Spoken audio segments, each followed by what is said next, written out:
사도신경하심으로 신앙 고백하겠습니다. 전능하사 천지를 만드신 하나님 아버지를 내가 믿사오며 그 외아들 우리 주 예수 그리스도를 믿사오니 이는 성령으로 잉태하사 동정녀 마리아에게 나시고 본디오 빌라도에게 고난을 받으사 십자가에 못 박혀 죽으시고 장사한 지 사흘 만에 죽은 자 가운데서 다시 살아나시며 하늘에 오르사 전능하신 하나님 우편에 앉아 계시다가 저리로서 산자와 죽은 자를 심판하러 오시리라. 성령을 믿사오며 거룩한 공회와 성도가 서로 교통하는 것과 죄를 사하여 주시는 것과 몸이 다시 사는 것과 영원히 사는 것을 믿사옵나이다. 아멘.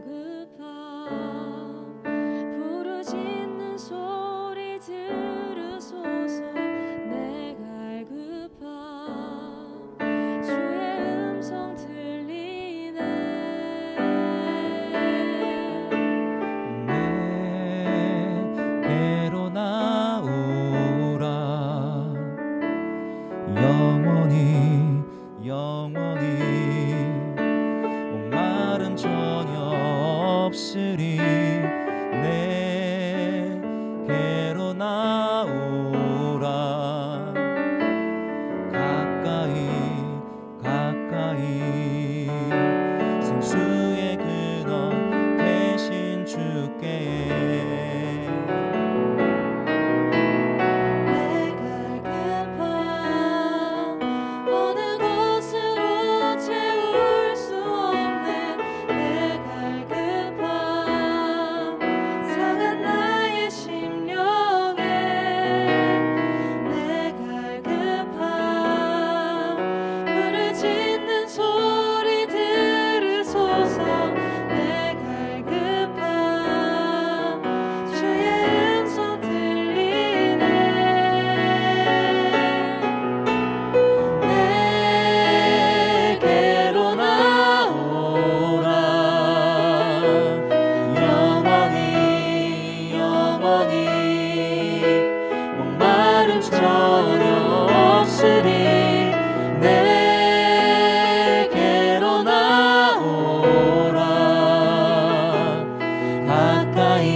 가까이 생수의 근원 대신 주께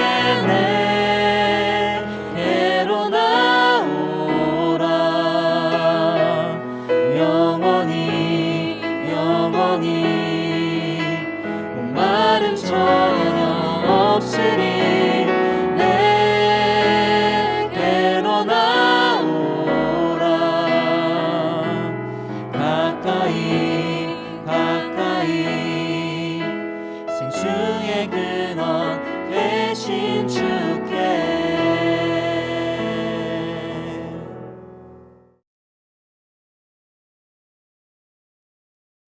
만일 어떤 사람이 자기 기업된 밭 얼마를 성별하여 여호와께 드리려 하면 마지기 수대로 내가 값을 정하되 보리 한 호멜지기에는 은 50세겔로 계산할지며 만일 그가 그 밭을 신년부터 성별하여 드렸으면 그 값을 네가 정한 대로 할 것이요 만일 그 밭을 신년 후에 성별하여 드렸으면 제사장이 다음 신년까지 남은 연수를 따라 그 값을 계산하고 정한 값에서 그 값에 상당하게 감할 것이며 만일 밭을 성별하여 드린 자가 그것을 물으려면 내가 값을 정한 돈의 그 5분의 1을 더할지니 그리하면 그것이 자기 소유가 될 것이요 만일 그가 그 밭을 무르지 아니하려거나 타인에게 팔았으면 다시는 무르지 못하고 신년이 되어서 그 밭이 돌아오게 될 때에는 여호와께 바친 성물이 되어 영령이 드린 땅과 같이 제사장의 기업이 될 것이며,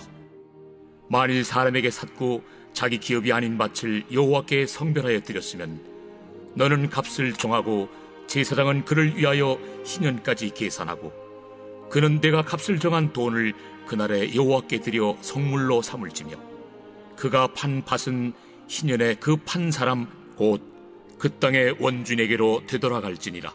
또 내가 정한 모든 값은 성소의 세겔로 하되 20게라를 한 세겔로 할지니라. 오직 가축 중에 처음 난 것은 여호와께 드릴 첫 것이라. 소나 양은 여호와의 것이니 누구든지 그것으로는 성별하여 드리지 못할 것이며, 만일 부정한 짐승이면 내가 정한 값에 그 5분의 1을 더하여 물을 것이요, 만일 무르지 아니하려면 내가 정한 값대로 팔지니라. 어떤 사람이 자기 소유 중에서 오직 여호와께 온전히 바친 모든 것은 사람이든지 가축이든지 기업에 바치든지 팔지도 못하고 무르지도 못하나니, 바친 것은 다 여호와께 지극히 거룩함이며 온전히 바쳐진 그 사람은 다시 무르지 못하나니 반드시 죽일지니라. 그리고 그 땅의 10분의 1 곧 그 땅의 곡식이나 나무의 열매는 그 10분의 1은 여호와의 것이니 여호와의 성물이라. 또 만일 어떤 사람이 그의 11조를 물으려면 그것의 5분의 1을 더할 것이요, 모든 소나 양의 11조는 목자의 지팡이 아래로 통과하는 것의 10번째의 것마다 여호와의 성물이 되리라. 그 우열을 가리거나 바꾸거나 하지 말라. 바꾸면 둘 다 거룩하리니 무르지 못하리라. 이것은 여호와께서 시내 산에서 이스라엘 자손을 위하여 모세에게 명령하신 계명이니라. 성도 여러분, 좋은 아침입니다. 하나님의 은혜와 평강이 가득히 넘치는 복된 하루 되시기를 축복합니다. 오늘은 레위기의 드디어 마지막 장, 마지막 날입니다. 레위기 27장 16절부터 마지막 34절까지의 말씀으로 하나님께 바치는 규정이라는 제목으로 레위기의 마지막 말씀 살펴보도록 하겠습니다. 26장, 한 장 전에는 하나님의 말씀에 온전히 순종할 때 언약적인 축복을 받고 하나님의 말씀에 불순종할 때 언약적인 저주를 받는 것에 대해서 살펴보았죠. 그리고 이제 어제부터 이제 27장을 살펴보는데요. 이제 27장에는 이제 하나님께 서원하여 바치는 것과 관련된 추가적인 규례를 소개합니다. 개인이 스스로 서원을 하는 순간 그 서원에 대해서 반드시 지켜야 했죠. 하지만 서원을 한 이후에 그것을 물려야 하는 상황을 어떻게 해야 하는지 이제 어제와 오늘 말씀을 통해 가르쳐 줍니다. 그래서 어제 본문에서는 이제 사람과 짐승 그리고 집을 서원할 때, 드릴 때 어떤 규례대로 해야 되는지 설명해 주고, 오늘 본문에는 이제 땅에 대한 서원, 그리고 초태생, 헤렘의 서원, 또 11조에 대해서 다룹니다. 우리가 희년법을 살펴보았지만 토지 매매는 희년법에서 살펴본 것처럼 이스라엘 백성이 혹 팔더라도 희년이 되면 다시 이제 원주인에게 돌려줘야만 했습니다. 그러나 그러나 토지를 하나님께 바치는 경우는 좀 달랐습니다. 기업으로 소유하고 있는 밭을 하나님께 구별하여 드릴 때 그 밭의 값을 정하는 방법, 그리고 다시 그 땅을 무르는 방법에 대해서 이제 오늘 16절부터 24절까지 설명이 됩니다. 처음에 이제 16절부터 21절까지는 자신의 밭을 이제 서원하여 드리는 경우에 대해 설명하는데요. 만일 기업으로 받은 자신의 밭을 하나님께 드리기로 서원할 경우 희년까지의 그 남은 기간을 계산해서 땅값을 정하여 드릴 수 있었습니다. 즉 하나님께 밭을 드린다고 해서 성전에 그 밭을 주는 것이 아니라 그 밭을 돈으로 이제 환산해서 지불하게 되어 있습니다. 그래서 그렇게 한다면 이제 희년이 되면 돌려주게 되어 있는데요. 땅값의 기준은 그 땅에 뿌릴 씨앗의 분량이 얼마인지에 따라서 가격이 결정되었습니다. 그래서 한 호멜을 50세겔로 계산했는데요. 여기서 한 호멜은 220리터입니다. 220리터. 그러니까 그 땅에 뿌릴 씨앗의 분량이 220리터. 어마어마한 거죠. 220리터를 뿌릴 만한 그 땅을 50세겔로 계산했는데, 이 50세겔은 어느 정도의 금액이냐면 약 근로자의 5년치 수입, 5년치 연봉이라 할 수 있습니다. 자, 그리고 이제 만일 그 밭을 성별해서 드린 자가 그 밭을 물으려고, 그러니까 드리려고 했던 것을 이제 취소하려고 하면, 물으려고 하면 그 값을 정한 돈에다가 5분의 1, 즉 20%를 더해서 바쳐야만 땅이 다시 원주인에게 돌아갈 수 있었습니다. 이렇게 한 이유가 있죠. 이것은 원하지도 않으면서 성급하게 내가 땅을 서원하겠습니다라는 것을 막기 위해 마련한 조치라고 볼 수 있습니다. 자, 희년법에서 살펴봤지만 일반 백성들끼리의 거래라면 이제 희년이 되면 다시 원주인에게 밭을 돌려줘야 한다 했죠. 그런데 희년이 되어도 그 밭을 원주인에게 돌려주지 않는 상황이 있습니다. 이제 첫 번째는 이제 성전에 바친 이후에 희년이 올 때까지 그것을 무르지 않은 경우입니다. 만일 원주인이 그 밭을 무르려고 하면 반드시 희년이 오기 전에 그 값을 내고 물어야 합니다. 희년이 오면 그 밭은 그런데 그 희년이 오기 전에 물을 때는 다시 돌려받을 수 있지만 희년이 오면 그 밭은 영원히 성전의 소유, 즉 제사장의 기업이 되어버리기 때문입니다. 그 내용이 21절에 나와 있습니다. 그리고 이제 두 번째는 그 서원한 땅을 다른 사람에게 팔았을 경우입니다. 이 문장을 읽으면 이해가 안 돼요. 아니, 하나님께 드리기로 서원했는데 그걸 다른 사람에게 팔아? 그래서 사실 이게 이 상황이 어떤 상황인지 사실 구체적으로 파악하기는 힘듭니다. 그래서 카일이라는 신학자는 요걸 이렇게 주석을 합니다. 성수에 자기가 밭을 헌물했음에도 불구하고 그 밭을 이제 여전히 경작하고 있기 때문에 자기의 소유라고 착각하고 생각하고 그 밭을 팔았다고 파는 경우를 말한다고 말합니다. 이런 경우는 하나님께 바쳐진 것을 마치 자기의 소유인 양 함부로 자기의 소유인 양 생각하고 함부로 처분한 경우이기 때문에 하나님의 것을 도적질한 것으로서 영원히 그 기업을 되찾을 수 없다. 희년에도 그것이 원주인에게 돌아가지 못한다라는 것이죠.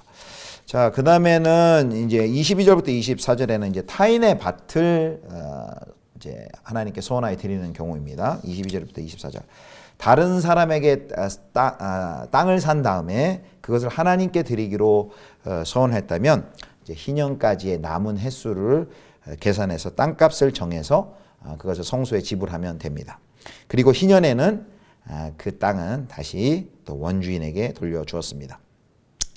그러니까 다른 사람에게 산 땅은 성전에 드릴 수는 있는데 영원히 드릴 수 없습니다. 50년째, 희년째 되면 다시 원주인에게 돌아가는 것이죠. 그래서 이것은 타인의 밭을 사는 것은 소유권이 아니라 희년까지의 사용권을 사는 것이기 때문에 사용권이 만료되는 희년이 오면 그 밭은 원주인에게 돌려주어야 한 것입니다. 그래서 여기에는 이런 규례는 구약시대는 누구도 하나님께서 주신 기업 그것을 타인의 소유로 하나님이 그 사람에게 주신 그 기업 타인의 소유를 영원히 소유할 수 없다라는 그 원리가 여기 가운데 들어 있습니다. 굉장히 복잡하죠. 밭의 소원을 살펴보았는데요. 구약의 소원은 율법으로 규정된 것은 아니었습니다. 그러니까 강제 조항은 아닙니다. 자발적인 약속으로 드려지는 것인데 그러나 일단 소원이 드려진 이후에는 의무, 즉 반드시 실행해야만 했습니다. 그래서 본문은 27장의 본문은 소원을 장려하는 그런 내용이 아니라 소원할 때 신중할 것과 또 소원을 완수할 때의 책임감을 강조합니다. 또 소원의 책임과 그 중요성과 더불어서 방금 살펴본 것처럼 그걸 물을 수 있는 취소할 수 있는 대체가 가능하게 하신 하나님의 또 은혜도 우리가 엿볼 수 있습니다. 구약에 소원이 있었지만 신약에도 소원이 유효할까요? 이렇게 소원기도 했다 이런 표현들도 하는데 신약에는 이제 이 소원과 관련하여 더 이상 유효성과 구속력이 없다고 봅니다.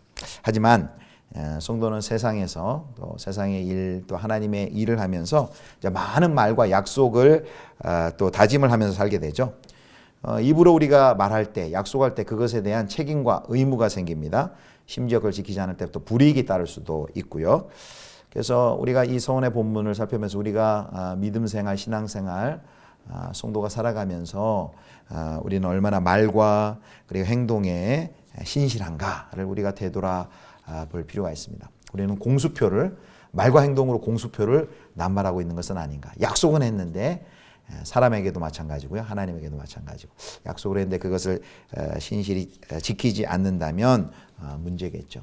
이 세상은 자기의 이익은 극대화하려 하고 그리고 자기 희생은 최소화하려는 그런 경향이 있는 이 세상 속에서 우리는 이 서원의 본문을 통해 우리의 말과 행동이 이기적이며 즉흥적이지 않은지 늘 하나님 앞에서 주의해야 될 것입니다. 이기적이며 즉흥적 대신 더 신중하고 신실하게 우리가 말과 행동에 있어서 유의해야 할 것입니다. 자, 그 다음에 이제 초태생을 드리는 내용이 나옵니다. 26절, 27절 두 절에 나오는데요. 출애굽할 때 하나님께서 애굽의 모든 초태생을 죽이셨고 그때로부터 이스라엘의 모든 초태생은 하나님께 구별되어서 자동적으로 바치게 되었습니다. 처음 난 동물, 즉 초태생은 무조건 하나님의 것이므로 오늘 본문 이제 26절에 보면 서원 대상이 아니다라고 말합니다. 즉 다시 이중으로 구별할 필요가 없다는 말씀입니다. 주인은 이 초태생을 팔아서 이제 성소에 그 값을 바쳐야 합니다. 하지만 하나님께 드려야 할 그 초태생이 부정한 짐승이면 그것을 예물로 드릴 수 없기 때문에 그것을 물러야 합니다. 이럴 경우 어떤 식으로 물르느냐 하면 그 초태생의 가치에 5분의 1을 더하여서 그의 상당한 값을 성소에 드려야 했습니다. 그러니까 부정한 짐승이기에 드리는 보상금이라고 볼 수 있습니다.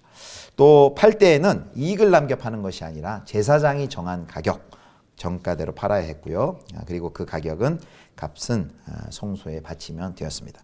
자, 그 다음에는 이제 헤렘 규례가 나옵니다. 28절, 29절. 헤렘이라는 것은 여호와께 온전히 바치는 것이라고 해석이 됩니다. 헤렘이라고 부릅니다. 그래서 이 헤렘은 사람이든지 가축이든지 기업에 바치든지 팔지도 못하고 무르지도 못합니다. 헤렘으로 선포된 것은 그래서 이제 사람이 헤렘의 대상이 되는 경우가 있는데요. 여호수아서에 보면 그 여리고성 전쟁이 헤렘 전쟁이었습니다. 사람이 헤렘의 대상이 되면 반드시 죽어야만 했습니다. 29절에 나오죠. 그래서 이제 29절 같은 상황은 이제 전쟁의 상황이라고 볼 수 있습니다. 전쟁의 상황에서 전쟁 포로의 대우 문제를 배경으로 하는 것 같습니다. 그들은 파멸에 봉사하는 대상이므로 반드시 처형해야 했습니다. 여리고 전투가 좋은 예가 되겠죠. 우리는 이 헤렘을 생각할 때 우리가 다 모든 인류가 우리가 죄로 말미암아 하나님께 진멸, 즉 헤렘 되어야 마땅한 존재였습니다. 그런데 예수 그리스도께서 우리를 대신하여 십자가를 지시고 죽으심으로 하나님께 온전히 바쳐지셨으므로 그로 인해 우리가 다시 살아날 수 있었습니다. 예수님의 피가 아니면 우리를 구속할 수 있는 다른 길은 없죠. 그래서 우리가 헤렘을 생각할 때마다 하나님의 구속의 은혜를 우리는 생각할 수 있습니다. 이제 마지막 11조가 나오네요. 30절에 33절. 그래서 밭에서 나온 모든 소산물의 11조 또는 소나 양의 11조를 하나님께 드려야 한다라고 말합니다. 가축의 경우는 모든 가축을 지팡이 아래로 지나가게 해서 10번째 짐승을 11조로 드리겠습니다. 왜 이런 방법을 사용했을까요? 어떤 더 좋은 것이나 더 나쁜 것을 드리려는 시도를 허용하지 않는 것입니다. 가축이 지팡이 아래로 지나가서 10번째 짐승을 그것을 좋은 의도든 나쁜 의도는 바꾸지 못하게 하고 그것을 드리도록 한 것입니다. 그래서 이 11조는 레위인의 소유가 되었고 그리고 레위인은 다시 제사장에게 또 그 11조를 바쳤습니다. 오늘 레위기 27장, 레위기의 마지막인데요. 이제 레위기의 마지막 규례는 하나님께 온전히 바치는 것들과 관련되어 있습니다.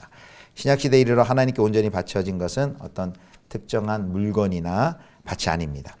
우리의 모든 삶이 하나님 앞에 거룩하게 구별되어서 온전히 드려져야 합니다. 그래서 신약의 11조는 10의 10조라 그러죠. 우리의 삶 전부라 말을 합니다. 로마서 12장 1절 말씀 보겠습니다. 로마서 12장 1절 말씀. 그러므로 형제들아 내가 하나님의 모든 자비하심으로 너희를 권하노니 너희 몸을 하나님이 기뻐하시는 거룩한 산 제물로 드리라. 이는 너희가 드릴 영적 예배니라. 우리의 전인적인 삶, 우리의 모든 삶을 하나님이 기뻐하시는 거룩한 산제사로 드리는 것이 바로 신약을 사는 우리들이 바로 하나님께 바치는 규정이다라고 할 수 있습니다. 자, 우리 전부가 하나님의 것이다라는 것이 바로 그 마음이 서원의 출발입니다. 우리의 삶 전부를 우리의 모든 것이 하나님께 속해 있다라는 것을 기억하시고 하나님 앞에 우리의 삶을 거룩한 산제사로 드리는 우리 예수비전교회 모든 성도님들 되실 수 있기를 주님의 이름으로 축원합니다. 기도하겠습니다. 하나님 아버지, 마땅히 우리의 죄값으로 해렘 당하여야 할 우리였지만 예수님의 보배로운 피로 그 죄값을 치르시고 하나님께 온전히 바쳐져서 우리를 구원하여 주신 은혜를 감사합니다. 하나님 아버지, 그 구원의 은혜를 받은 저희들도 우리의 삶의 모두를 하나님께 드리게 하여 주시옵소서. 하나님이 우리의 삶의 주인이심을 날마다 고백하며 나아가게 하여 주시옵소서. 우리 구주 예수 그리스도의 이름으로 기도드립니다. 아멘. 하늘에 계신 우리 아버지여, 이름이 거룩히 여김을 받으시오며 나라의 임하옵시며 뜻이 하늘에서 이룬 것 같이 땅에서도 이루어지이다. 오늘날 우리에게 일용할 양식을 주옵시고 우리가 우리에게 죄 지은 자를 사하여 준 것 같이 우리 죄를 사하여 주옵시고 우리를 시험에 들게 하지 마옵시고 다만 악에서 구하옵소서. 대개 나라와 권세와 영광이 아버지께 영원히 있사옵나이다. 아멘.